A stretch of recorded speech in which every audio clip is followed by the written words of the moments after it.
Well, Whitney, as we all know, you're relatively new to tech. Yeah. And have you encountered this thing called OpenStack? No. Okay, well, that kind of ruins me asking you about it. But that's why I think that this Tell me about it, Coté. This will be great because our guest this week, like me, I think lived through the whole arc of OpenStack. And geographically very close to it, and even talking with and working with people. But then also, she has lived through, I mean, obviously Kubernetes isn't over, but I think it's been off to college, gotten a master's degree, and is like now pursuing OKRs in a nice corporate life. Remember that movie with Kevin Bacon where he goes into he gets on the train and goes back and forth? I forget what that movie was. Anyways, he's that Kubernetes is that person on the train platform going to the big city. Hopefully more Kevin Bacon than Don Draper. We'll see how it turns out. But I think there's a lot of great comparisons, great educational comparisons to make between the OpenStack community and the Kubernetes community. And it'll be fun to see when our guest and I start talking about it, to see what your take on this stuff is. And so with that, why don't you introduce yourself, guest? Absolutely. So I'm Melissa Smolinski, and I was just talking with Coté before this about how I think we've known each other for 20-ish years. I don't know. Yeah, it's been a while. So anyways, maybe 15, 20. Anyways, it is 2025. So. Yeah, see? Oh, it has been around 20 years. This is amazing. Yeah. So, I'm currently working with a company called, I lead marketing. I'm a marketing professional at DevTools, open source. So currently working with AuthZ. And before that, I was working with CNCF. And before that, I was at GitLab leading corporate marketing and helped take them public, which was a really, really cool run. And then before that, I was at CoreOS, which was also a lot of fun because it was early days, Kubernetes, Docker, microservices, and just loved seeing the emergence of the Kubernetes ecosystem and CNCF emerge.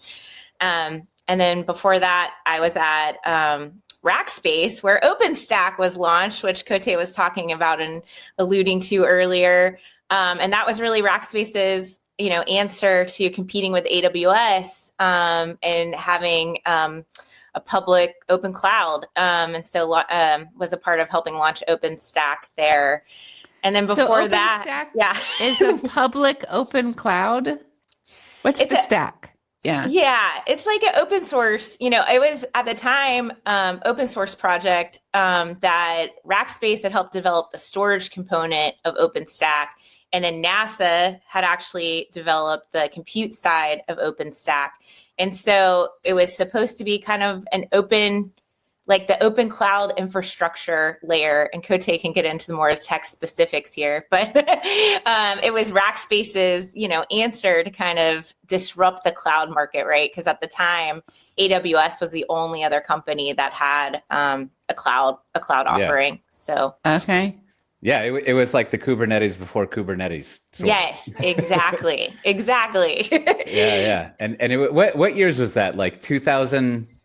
I think we launched. I think we launched around 2009, 2010. That sounds about right. About a 5-year or so run of it. Like maybe a little I don't know how you. Well, it's still around. Yeah, I think it found. That's the question. It found its use in telcos and a few other places. But it's basically, if you want to run, as you were saying, if you want to run your own cloud, it's an option. Essentially. Okay. Yes. So not the managed Kubernetes part, but just here's some NASA compute, here's some Rackspace storage.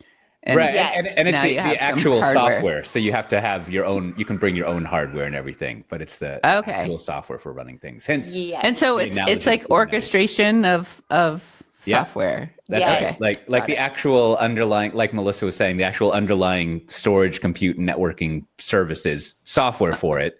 And then yes, it does VM-based stuff instead of containers, right? Yes. Which was the style at the time. So, yes. Anyhow, so there we go. Now you know as much as everyone.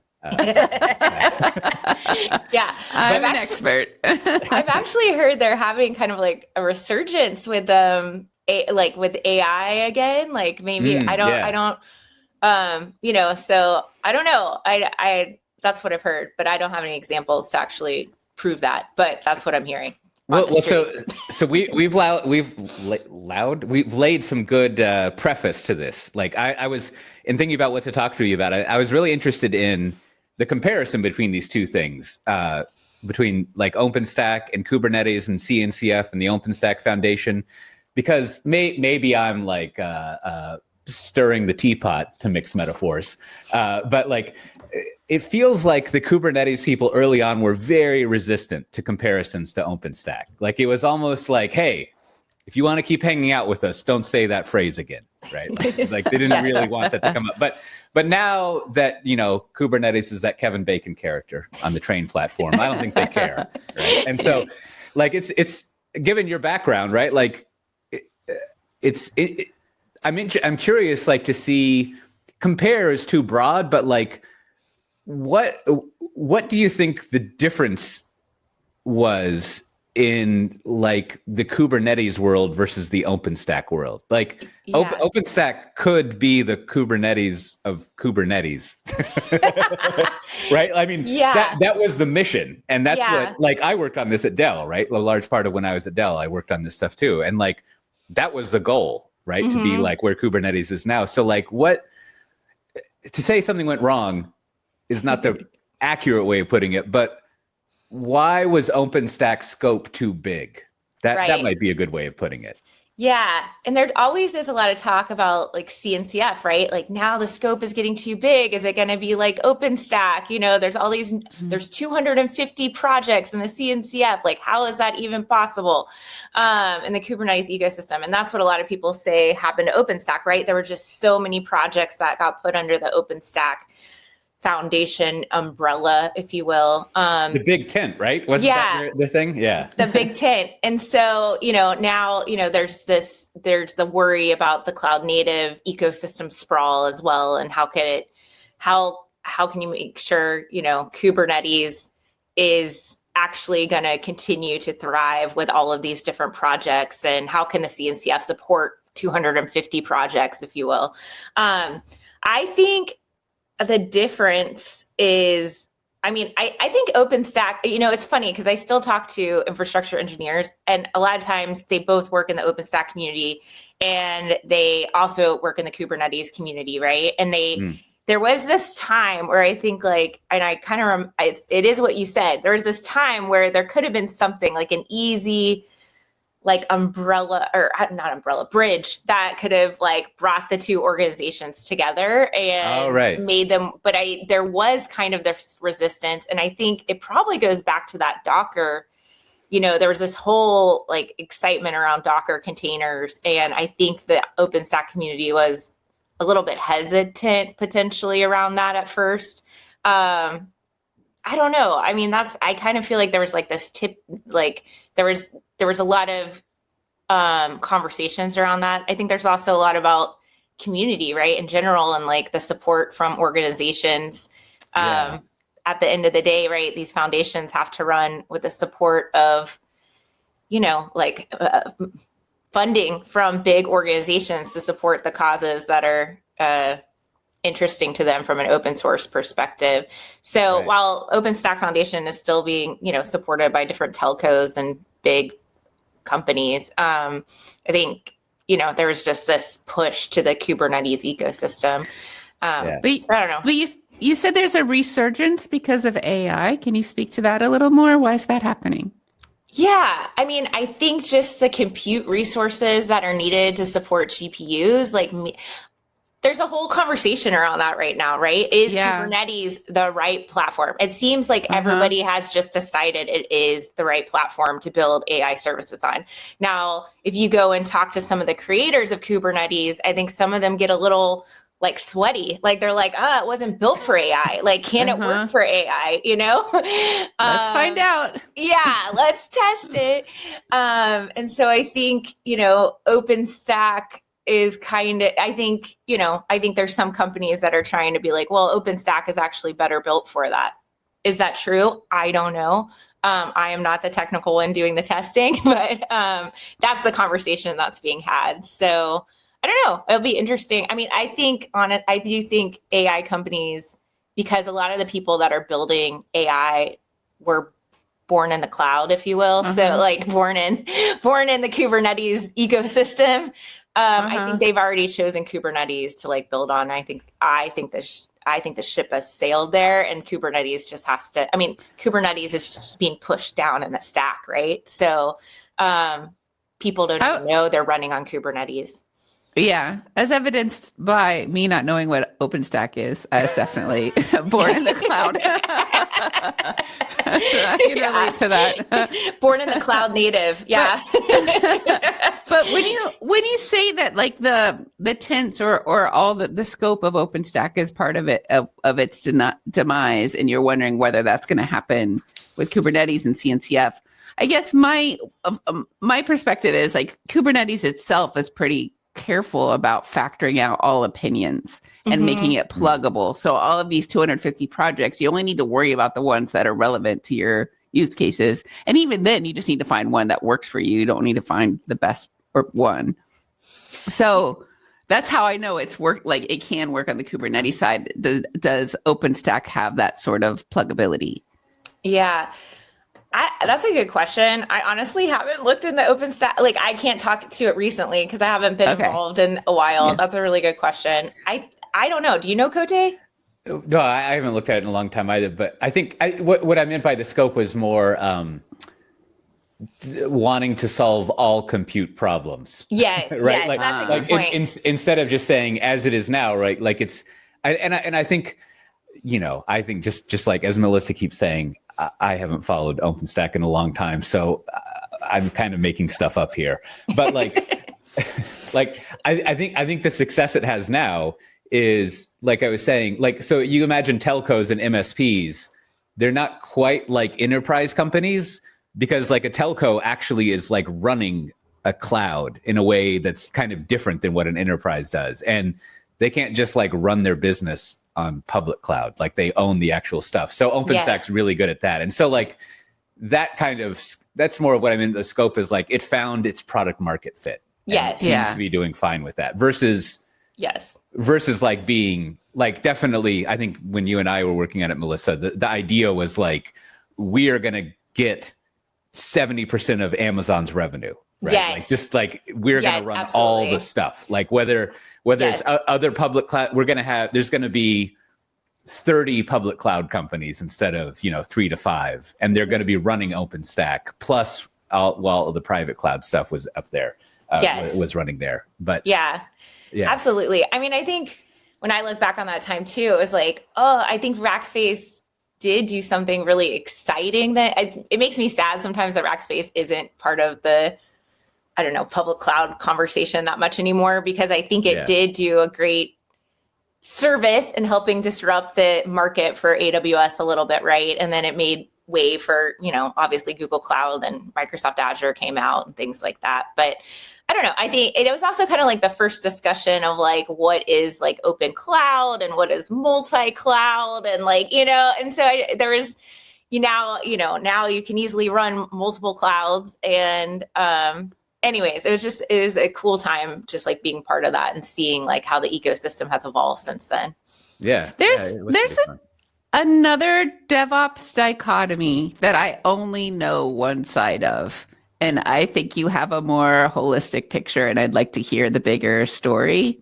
And that is, I was born into GitHub use. I only know GitHub, but I do see GitLab around. I know some real nice people who work at GitLab. What is GitLab? What's its deal?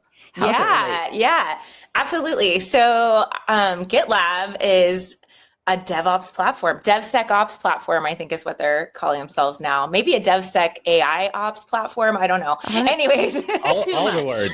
It's just too much. Yeah. You know what I think is really cool about GitLab is, so GitHub is known, as like this developer friendly product, right? Everybody wants to go and store their code there. It's easy to use, whatever. But GitLab really GitHub didn't really have a great enterprise offering. And GitLab really went strong at that point. It was like, hey, we can deliver like GitLab like on-prem to enterprise customers, right? So, we're talking like healthcare, insurance, like almost like old school companies, right, that need this. And so what maybe started out as like, oh, I can just store my code in GitLab. I can do everything in GitLab. I can it became part of the whole software development life cycle. And I think GitLab was just really smart and like working with enterprises and really selling into enterprises that needed something like that. And GitHub couldn't serve them at the time. Now, GitHub has quickly like caught on, and obviously was acquired by Microsoft. So there's like a whole suite of things GitHub can do now, right? But yeah, I mean, I think GitLab getting into these companies that are old school and harder to sell to, and meaning like once you're in those companies, it's hard to switch tools, right? Yeah. So, GitLab was amazing in that regard. Like in terms from a go to market, they had great insight into how to do that. And did you say you helped them IPO? Yes, that was such a fun opportunity for me. So I'd never gotten to take a company public. And so when I met Sid and started, at GitLab, he is just such a like visionary leader, and working with him was really interesting because when I met with him before I even started working there, he's like, we're going to go public like on a certain date. And I was like, oh, wow, can you even know when you're going to go public? I don't know.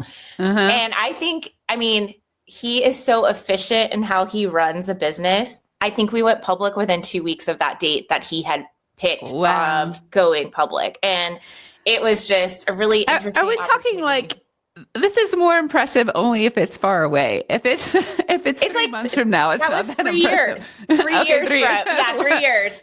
So I was like, oh, okay. Like in 3 years on this date, you want to go public, you know? Yeah. And I was like, cool story. Yeah, exactly. I was like, because like I meet with a lot of CEOs at startups, and granted, GitLab was a little bit more established than I usually work with, like kind of Series A, Series B startups.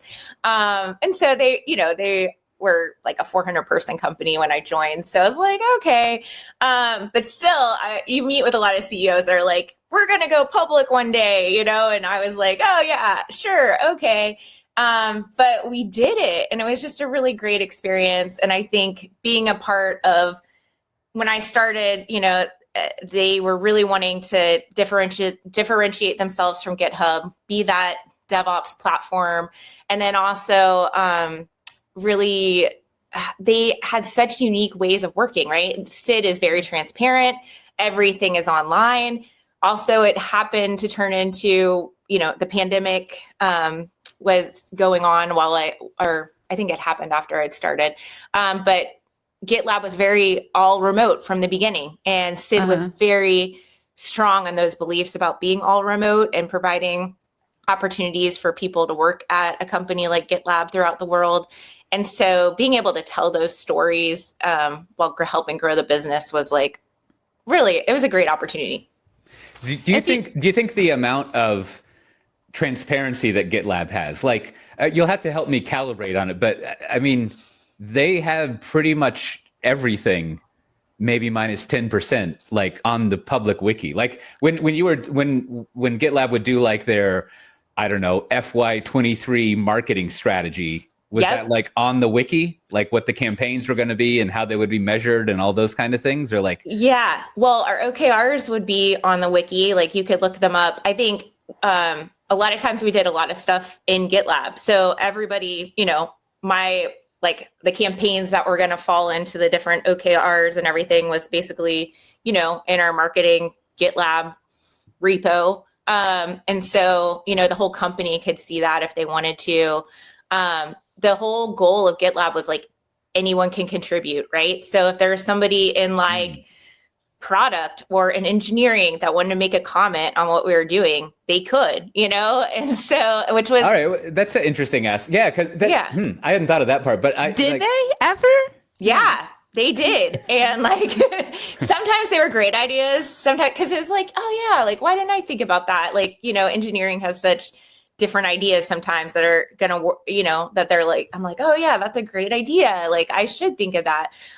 Or sometimes it was like, oh yeah, no, like, how do I steer this conversation in a different way? This is not going to work. Like, put it in the crank file. Yeah.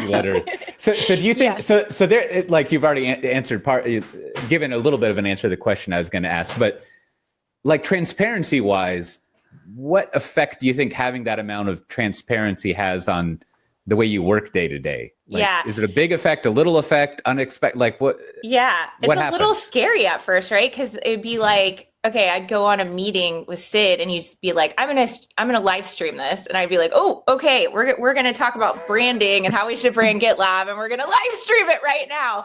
So some of that like kind of scared me, because again, like, just as I was getting on this show, I'm like, I'm usually behind the scenes, like not in front, but yeah. So that it was also like, I think there is some stuff where it's a little scary, but it's also kind of cool that Sid is so passionate about it, and he stuck to it so much. Like, honestly, he would push for more transparency all the time. Like, so like when we were going public, I remember working with the stock exchange. That must have been infuriating.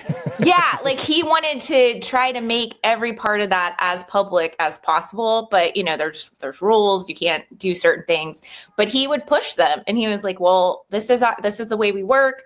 What can we share? Like, I know you don't usually share, but what can we legally share, like, publicly?" Right. And I think part of that is his whole belief is like, the more transparent you are, the more like good the more at business. Eyeballs. Yeah, the more eyeballs, like the more like people keep you honest in what you're doing.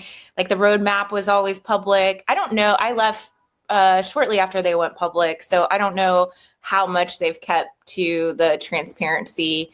But it was, I truly thought it was really interesting to work alongside Sid and see him push people to do that.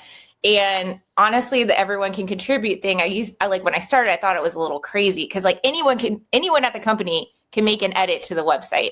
And I was like, that's crazy. That is crazy. But it was partly because people are constantly writing and documenting how they work, right, on the wiki.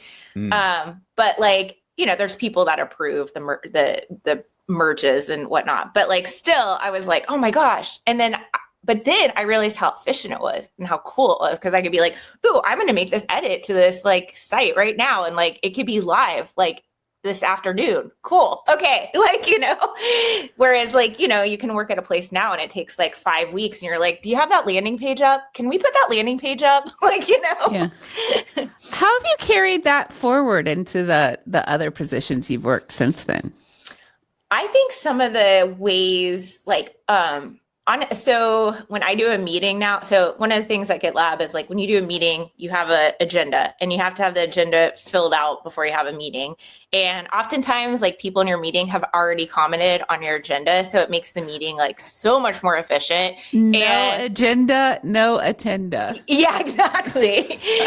So I've carried that through. I honestly feel like I can't not have a call now without like having an agenda and like kind of like sharing it beforehand. Like, so that's been a good practice. I think also the efficiency of like, how can we keep making things more efficient and like iterating, like Sid was a big, like, just get it out there, like see what happens. And so I think I just try to like keep those things in mind. I now also have only worked remotely since working at GitLab. I don't think I can go into an office anymore. So he really set that forward with me too. I want to talk about like seemingly minute details a little bit there, like the as Whitney said, no agenda, no attenda, right? Yeah. And like I think there's like, I don't know, this category of corporate work lore that we sort of all hear over and over again and know, and then like very few people do it. My analogy is like flossing. Like, yes, maybe this says something about me that's stinky, literally. But like everyone knows you should floss 3 times a day. And like, I think if we probably look at annual sales of floss globally, that is not what's happening. Right? Like, and like similarly, I think all of us in corporate world, we know you should have an agenda. Not least, I mean, and one reason that I think one benefit that I think some people wouldn't realize is like what you were just saying is people can look at it ahead of time and like comment on it, and you get a lot done before the meeting, right? But like but you know, as kind of evidenced by you talking about that doesn't seem to happen, right? Yeah. There's not actually like agendas and things. And even like I noticed in Google Notes nowadays, like Google Docs, if you open up a doc while you're in a meeting, it's really trying to put a meeting agenda in there for you. Yeah. Like, yes. Can I copy over this meeting that you have? And it gives you whatever. Yeah. But so rather than, I think we can all agree it's cooler if you have an agenda. But like, what do you think, to try to be sympathetic, what are people thinking / comfortable with when they don't have meeting agendas? Like, yeah, it's obviously a revealed productivity preference, so to speak, that's actually the way most people operate. Yeah. It's funny, like, you know, the CEO I'm working with now, like he said, oh, it's interesting to me because like some people show up to meetings with me and they have an agenda and they want to go through things. He's like, and some people show up and they just want to talk, and that's how they want to use their 30 minutes with me and get like, you know, and I'm like, oh, that's interesting. And I'm like, well, do you have a preference? You know? And he's like, I don't really have a preference right now because I want to help wherever like the employee is at this time. Like, do they just need to talk through something that's on their mind because they're frustrated about something, or do they want to go through a checklist? So it probably is like a little bit of how you work, right? Like, you know, each person works really differently. In my opinion, I do feel like the way I work, it's like very efficient for me to have. It's also, I like to be able to go back to my notes. I use Google Docs, right? Like go back to my notes and be like, oh yeah, like we talked about that. And you can have links to things and you have all the links there. So it's just like, it's like I don't know, instead of people having notebooks now, you know, it's like all these Google Doc things. I think there's a very big difference between like a one-on-one meeting versus a group meeting. Yeah. And, and hopefully there's a leader of the group meeting. And I think an agenda is a way to show that you're respecting everyone's time. Yes. And it means a lot to me as an attendee. Yeah. And I guess at least in my personal experience, to separate out meetings a little bit more, there are, it seems like, at least in what I'm thinking, there's two types of meetings. There's the meeting that has a big presentation to go over, which so yes, I wouldn't say that meeting has an agenda. It has like an artifact. Like we're going over this presentation, and we might want to reach a decision at the end, or we just want to update someone, right? But that presentation is doing a lot of work, and like. And a lot of people have done a lot of work on that presentation. And that's almost like its own kind of anti-pattern, right? Of just like there's a Pat Gelsinger phrase that like, let's have the meeting in the meeting. Which is like, instead of us having all these pre-meetings, I'm explaining the joke. Let's do it here. And whereas there's the other type of meeting is, it's not a one-on-one meeting like you're saying, Whitney. It is a group meeting, but it's kind of like there's still not an agenda.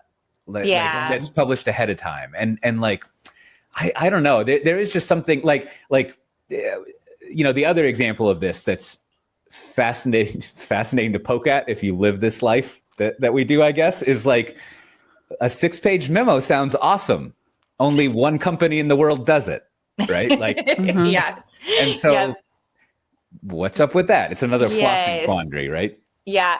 Like the GitLab way with the presentation would be like, you need to publish this beforehand, potentially even do like a Loom video of your presentation, put it as a note at the top of the agenda, and put questions and have people like already be like, you know, commenting on the presentation and things, so that by the time you get in the meeting, you can make your decision faster. And so you've reduced the time of that meeting to, say, you know, 25 minutes. Sid's also a really big fan of having like ideally you have buffers in between each of your meetings, right? So you can prepare, read the agenda for the next meeting, or you can get up and walk around and like have a drink of water or something, you know? So you only join the meeting halfway through the meeting time. The first half of the meeting is personal time to reflect about what you're going to say during the meeting. Yes.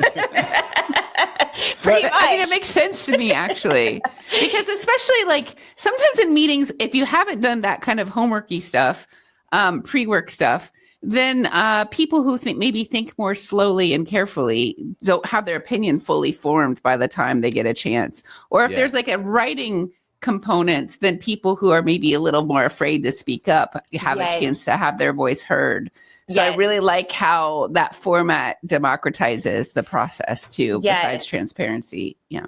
And I think that was part of Sid's vision too, right? Because you write your name and then you write like your comment. And then you vocalize your comment like in the meeting. But it's like, and it's not to say that you don't also communicate about other things that you didn't write down, but it's just like, if you don't feel comfortable or you're a processor, like you said, then it provides other opportunities for different people with different ways of consuming content to participate. So yeah, I mean, I think there's a lot of things I took from GitLab that were it was just a really efficient place to work, you know? And the meetings was really interesting. And I try to run my meetings still that way as much as possible. I'm not that great with the presentations though. I don't do Loom videos. I should, but I don't.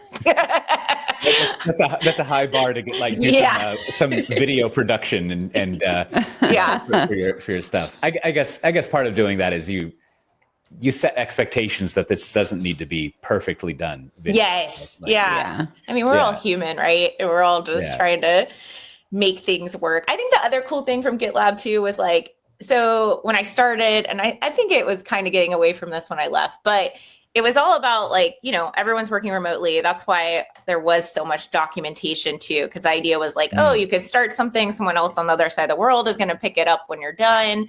Oh gosh, where am I going with this thought? I was like, what was the other thing?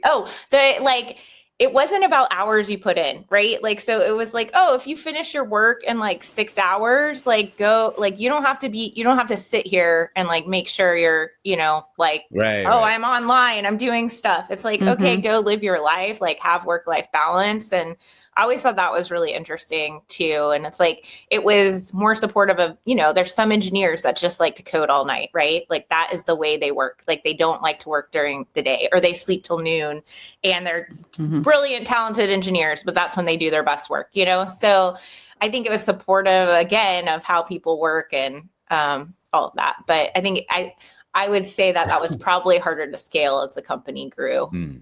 So what role do you think like the traditional industry analysts nowadays play, like the Gartners and the Forresters and the IDCs, like because you worked at big and small places and like for a long time in a good way, but like what should they be doing now? Like what role do they fill in the ecosystem? Yeah, that's a really good question. I've been thinking a lot about that actually, because I feel like, because I still feel like enterprises, right? They still want the blessing of analysts, like in regards to, like, I remember talking to some enterprise companies at the Cloud Native Executive Strategy Summit, and they were like, look, we love, RedMonk, actually, we want RedMonk to tell us like the cool open source technologies and to tell us like, okay, like mostly for the buyer reason, right? They want to have this like, or their legal teams. It depends, you know, these are big companies for their legal teams, for their buyers. They want like the Gartner report to be like, oh yes, we need this. So I still think those analyst firms play a big part in like helping big companies feel comfortable adopting technologies. And I think part of it is it's almost like SOC compliance, like almost like being like, okay, we have a check mark on like, you know, like this third party validates that this is it's like you can't use. blame me personally. I did what Gartner said. Like, you can't fire me. I'm not the scapegoat. Yeah. Yeah. Red Monk said we should be investigating these really cool open source technologies. And Gartner says if we don't do this, we're going to be left behind in the dust, you know? And so it's like, I think they still play like a really, especially from the enterprise buyer perspective, like, I'm not sure, I don't know, can I say this? Can I say this? That, whatever it is, yeah. I'm not sure like engineers or like necessarily respect. I think they have sometimes respect for the reports and things like that, or they don't understand them. But I think they understand the value of them, if that makes sense. Like the value of like trying, because they have to sell their vision internally, you know, to the buyer and the legal team. I think the hard part is often the legal team. That's interesting. We were talking with someone about certifications, about CNCF certifications a couple episodes ago, and it's not exactly the same, but one of the functions you're saying that analysts provide is a sort of certification, just like, you know. To try to put it in a not cynical way, like if you were to use this technology, you're not insane. Yes. Yes. It may not be the most awesome. I mean, it could be the most awesome best selection that's going to be perfect, but it's definitely not going to be batshit crazy. Yes. Right? Yes. It's okay. Absolutely. Yeah, absolutely. Yeah. You know, and it's like kind of interesting to me because I feel like honestly, all I hear about is like Red Monk and Gartner. Like those are when I was at this cloud, and I don't know if it was just the meme going around, but it was like, those were like the two that were being talked about. And it was like, oh, all I need is Red Monk and Gartner. Red Monk and Gartner. And I'm like, oh gosh, okay. And I don't know. It's kind of interesting to me because in the past, I feel like it was like, oh, like IDC and Forrester and, you know, but I don't know if those analyst agencies have the same clout as they used to anymore. And I feel like there's just a shakeup in general from a media analyst perspective. I have a question that's maybe related and maybe not. And that is, so as a technologist, maybe I visit a project's website and I can see like 6 or 8 different things that this project can be used for. And I really do wish like they just pick one, because when there's 8 things, you're like, what's important? What's your focus? I don't understand. Like it's, and so as a marketer, how do you help shape like what the messaging is and which one's important and how to tell a story around it? Is that part of like, this is why I don't know whether it's related. Is that like a Gartner Red Monk is kind of shaping that? Are there ways to like test different messages and see what sticks? Like, how do you do that? Yeah. I guess like for some of the lists, you know, Gartner has the magic quadrant, right? And you always want to be like, a lot of companies want to be in that magic quadrant, because if they're not, then, you know, it's like, oh, well, the X enterprise is not going to adopt me. But there's a lot of education that goes into that whole process, right? And, you know, I think part of it is just starting a conversation about where the industry is going. There's also there's category creation, right? Like, okay, there's a whole new category. And you would think of like, okay, am I working with a startup that's in a whole new category? And like GitLab, for example, is like, the category is DevOps platform, right? So how do you create a category around the DevOps platform? And what are the different competitors that are in the DevOps platform? So when companies are thinking like, oh, I need like some type of tool for helping with DevOps, helping with software development, like what does that look like? And here are, you know, 10 competitors, right? Here's the leaders, here's the challengers, the new upcoming ones. Here's what do they call the one that's like falling behind? Anyways, here's the ones that are going away, that aren't as cool anymore. You know, like it really is, it takes, I want to say years sometimes to do that though. Like in terms of like, you have to start the conversation with analysts, and together, usually having been at the beginning of a lot of these conversations, like you're both trying to figure out what this market is and what is emerging around it. And then, you know, seeing what companies that are emerging and defining this industry. And then I think from the leadership perspective, it's like it's like technical innovation, I think. But then in addition, it's thought leadership a lot too. Like, how are you, company, leading this forward, both from like a thought leadership perspective, like from a technical innovation perspective, from, like making sure you can serve your customers perspective. So I think there's a lot of different parts that go into like a category, and then like actual like defining who the leaders are and the challengers are and everything. There's way more to it than I expected, for one thing. But a question that comes to mind immediately is, if you're trying to watch who the leaders are, like what leaders emerge, how can you ever be one of those emerging leaders? Well, I think a lot of times you're helping. I've only been it from like the category defining perspective. So a lot of times I join like companies and it's like, hey, this is a new category. Like, how are we going to define this category? And like, I think just being in that perspective, you're kind of a leader. And that, but it doesn't mean the leader always wins. The leader gets acquired. The leader gets like, or the leader, I don't know. I think about this kind of with like Kubernetes distributions or like cloud. I don't even know what they're calling them now. Coté, you might know more. And Coté was an actual analyst, so maybe he has more thoughts around what I'm saying or not. But I think that's all incredibly accurate. And so then you've done all this work and compared all these notes from all these different sources, and you've like, this is it. We figured it out. We have our messaging. Like, I guess it's like, is that testable?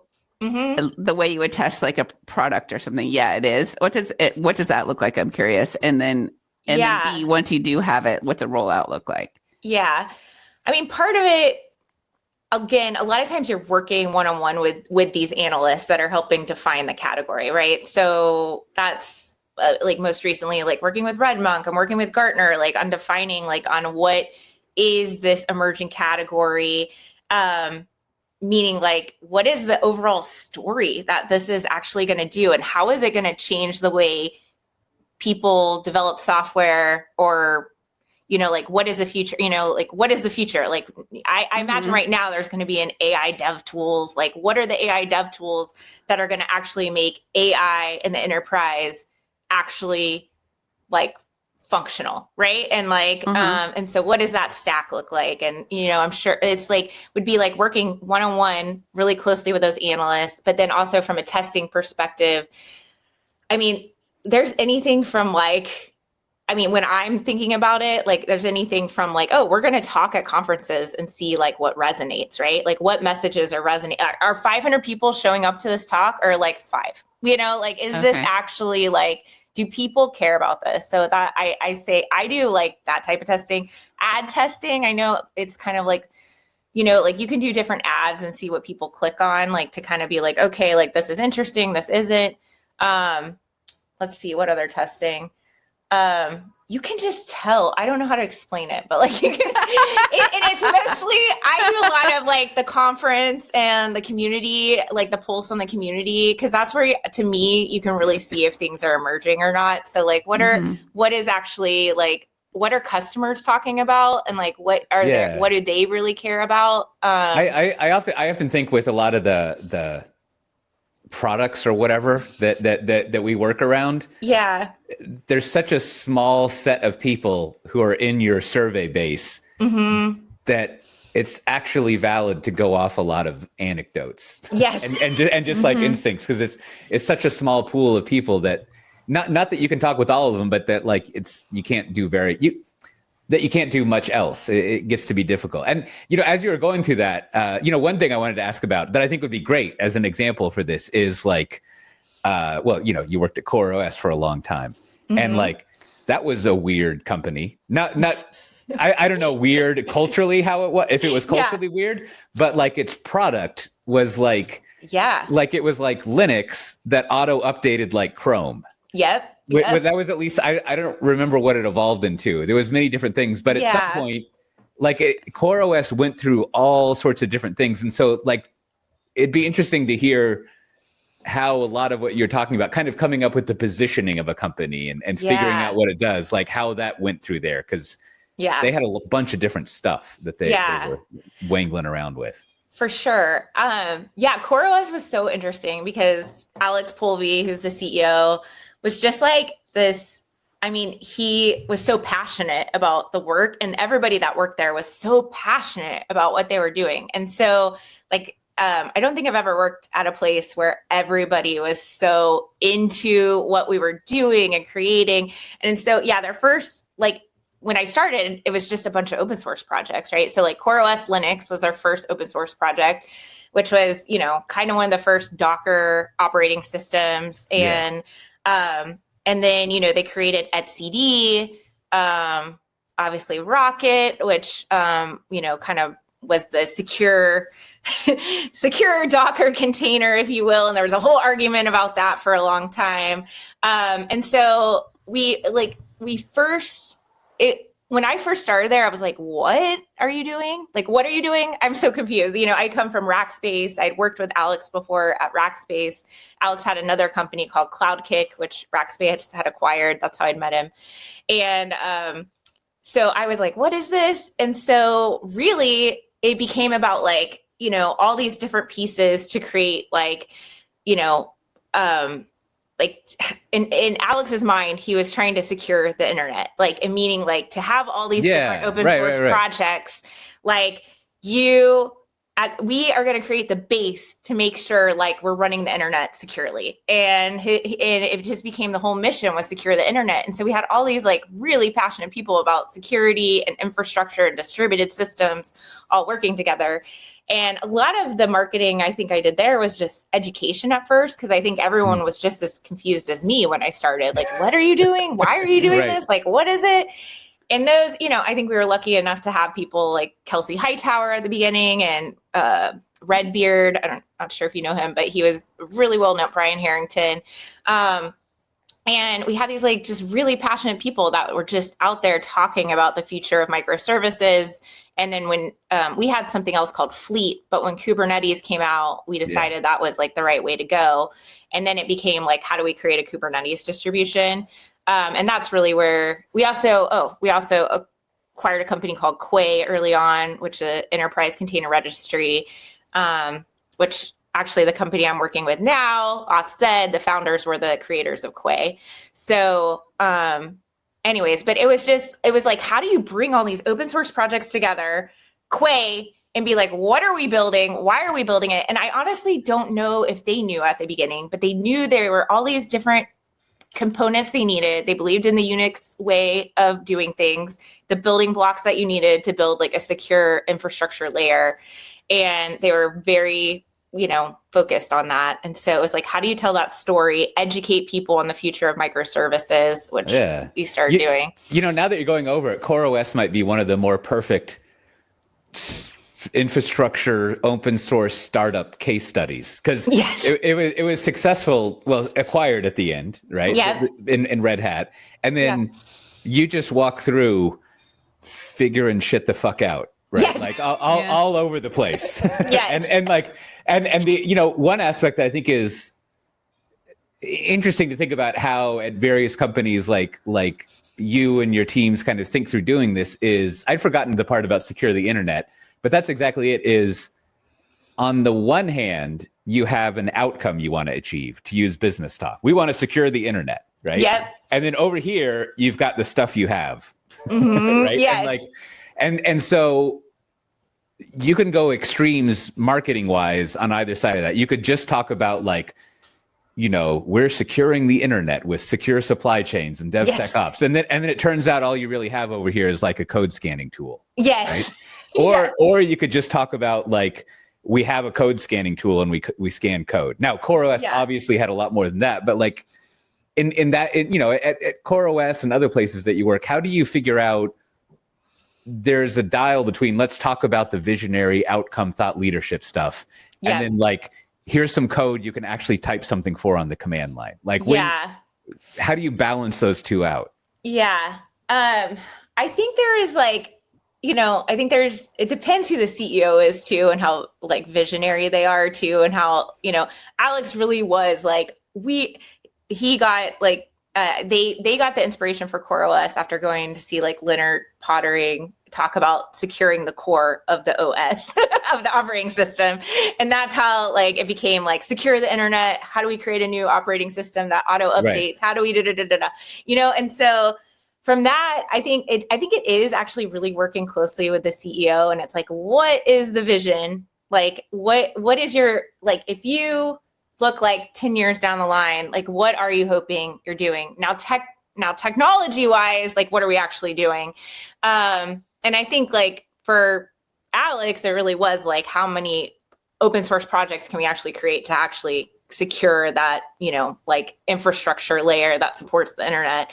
But for different companies, it depends what it is, right? And I think it's like working really closely. If you're creating messaging, and I believe, and like for your overall company and the CEO is not involved, I think they have to be involved. Like we worked really closely with Sid at GitLab, right? And it was a fairly big company. Like he was involved with high level messaging to product messaging. And, like really like, I think there is something there, especially if they're the storyteller at the end of the day. And right.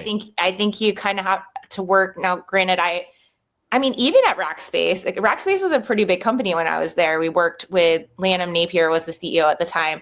And we were working on, like, we wanted to compete with AWS. And I think when you take on these lofty goals like that, you have to work really closely with the CEO and you have to really work on crafting that story and narrative and getting the entire company behind you.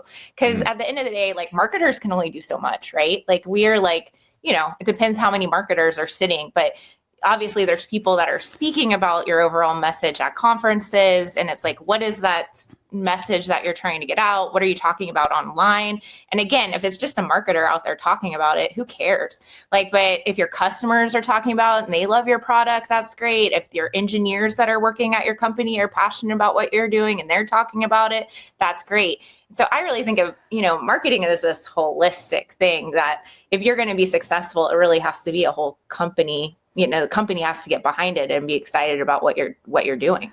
I was just talking to a bigwig at a company recently who said it's important to them that their website copy is all written by engineers. They don't want. Interesting. Yeah. Yeah. And I wanted to know your take on that.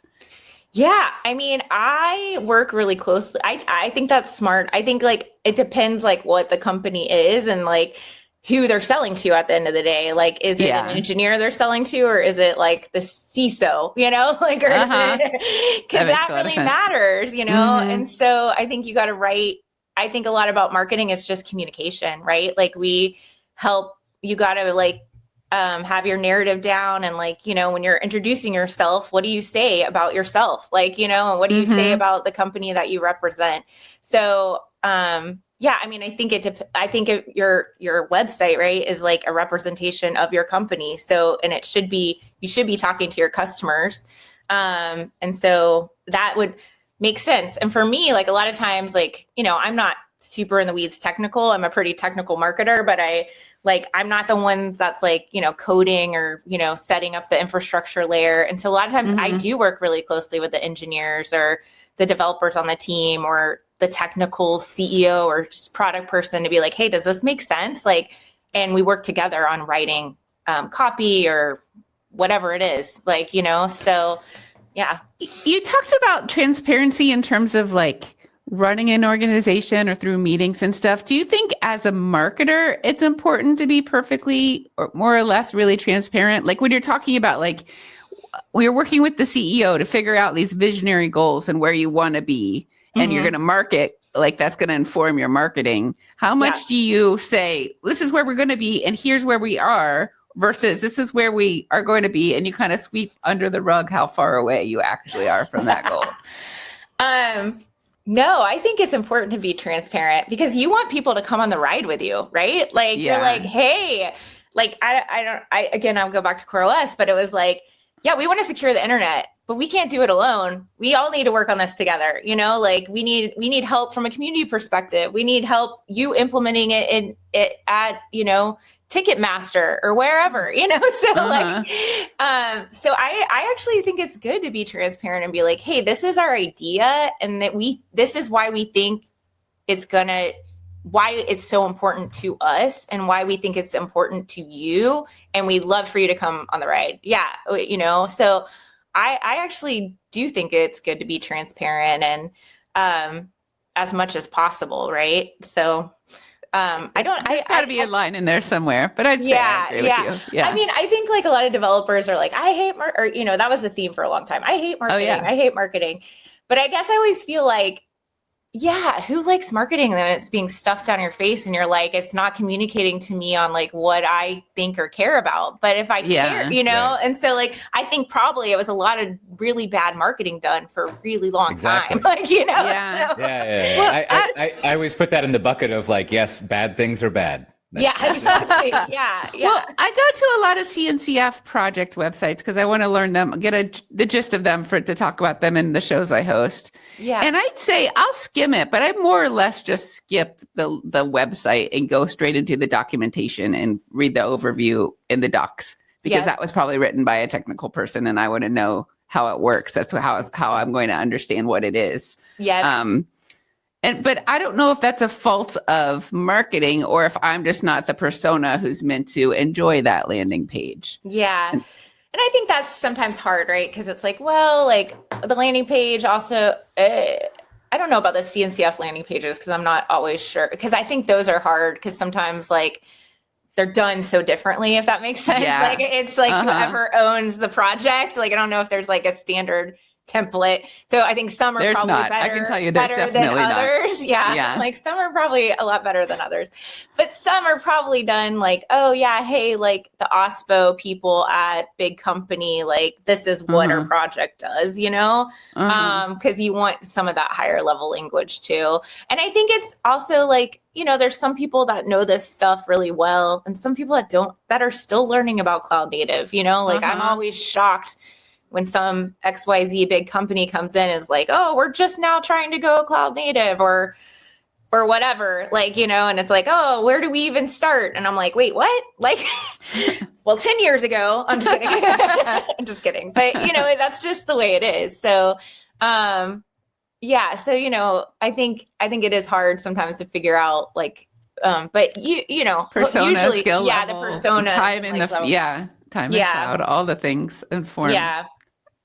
How information goes in. Yeah. So I think over the almost 20 years I've known you, you've lived in at least 3 places: Austin, San Francisco, and Portland. Am I missing some places?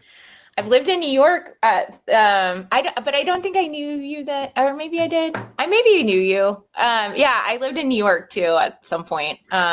So if you you've lived in Portland for a few years now, I think, and so if you were to like, let's say the city of Austin, this mythological collective whole is like, all right, you lived here for a long time. Can you come back and bring the learnings of Portland to us? Like what can, we don't want all of that Portland nonsense, right? Like, but like, like what are the things that they do in Portland that we don't do here that is just not even on our radar that we can learn from? That's a good question. I mean, I love Austin. It's like always like near and dear to me. Like but it's so funny because my husband always says like, oh, but is it the Austin? Like, do you miss the old Austin or do you miss the Austin right now? I miss Austin too. And I still live here. Oh, okay. For sure. Yeah. I know. And so, I think what's different about Portland is it has that small town vibe still, like, meaning like it feels just like a small town. Like sometimes, like it reminds me of old Austin, like, cause I run into people and I'm like, what, why are you here? And I feel like old Austin used to be like that.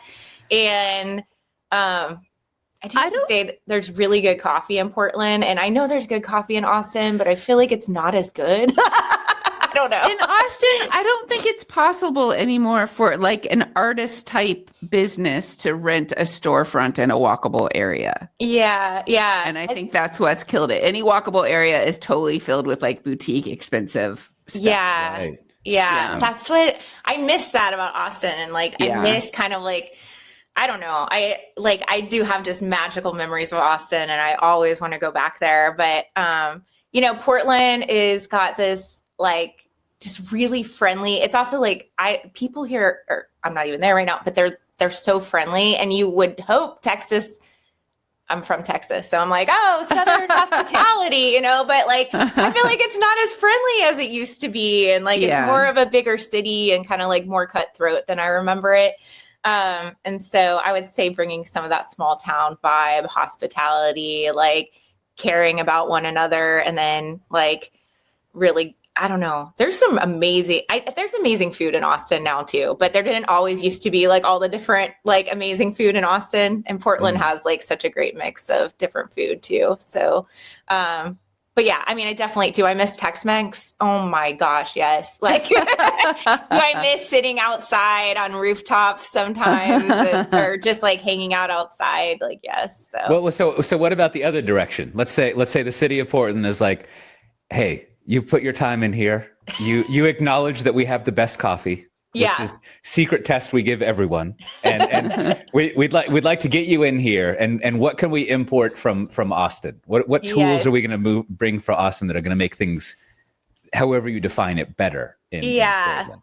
Oh man, I think the biggest thing for me would be, for my enjoyment is like, I feel like in Austin, they have a lot of really fun dining, meaning like you can bring like they have like a playground and like, barbecue, and like, you're like, so like both parents and kids enjoy it. And like, I'm in that, like I have young kids now.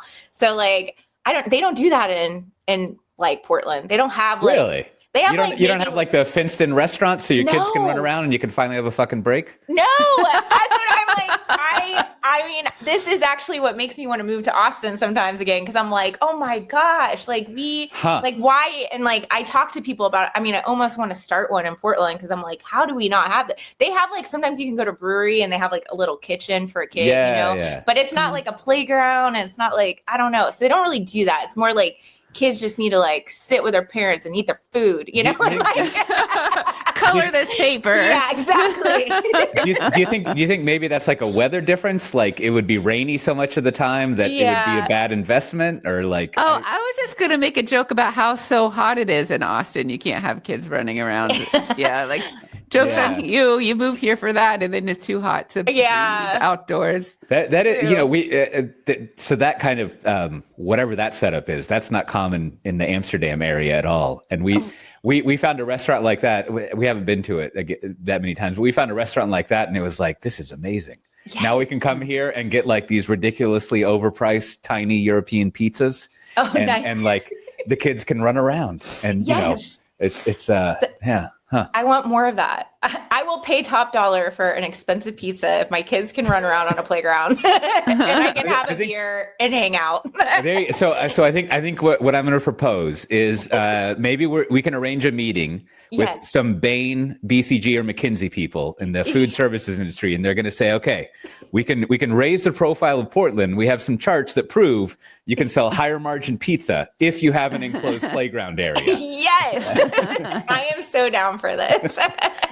I love it. Yeah. I mean, I feel like Portland probably doesn't want to turn into Austin, because I feel like Austin became, it's now a big tech hub, and like I think that's really cool. But at the same time, I think Portland likes to like ride under the radar. Like they're like, oh, we don't want to do that. Oh, we don't want all those tech people here. Like right. Well, I mean, it almost sounds like that might be a lesson you would bring from Austin, is to be like, figure out your big city line and don't cross it. Like if you don't want to get all the big city stuff, then like somehow avoid it, right? Yeah. Make sure you so you can have walkable boutiques. Yes. There's still a lot of like, I mean, I think Portland's kind of like this hidden place, right? Because if you're going to do tech in the Pacific Northwest, you're either in Seattle or you just live in the Bay Area. I always say I live in the suburb of the Bay Area because I can fly to San Francisco in the amount of time it would take me to drive there from San Jose, So I remember when I moved to Portland, and I was working with Sid, and Sid was like, he was like, I don't really care, but it'd be great if you're in like the West Coast. And I was like, well, honestly, like if I moved to like East Bay or South Bay, I could still probably get to you faster if I live in Portland, because I just hop on a plane and I'll be in San Francisco.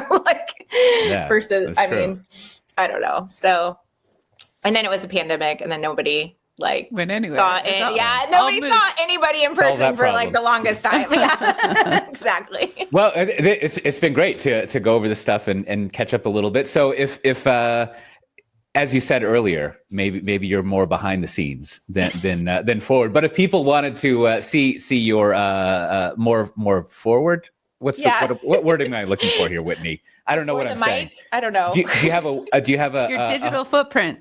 Yes, there you go. Do you have a homepage on the World Wide Web or in some sort of social media site you would send people to? Yeah. Are you on the internet? I am on the internet. You can find me on LinkedIn. I'm on LinkedIn, Melissa Smolinski. And then I'm also, I'm on Blue Sky and I'm still on X. And I have like a consulting site called The Agentski. It's a play on my last name, Smolinski. Clever. So you can go to theagentski.com. It's like a super I don't know, it doesn't have that much info on there, but you can email me there too.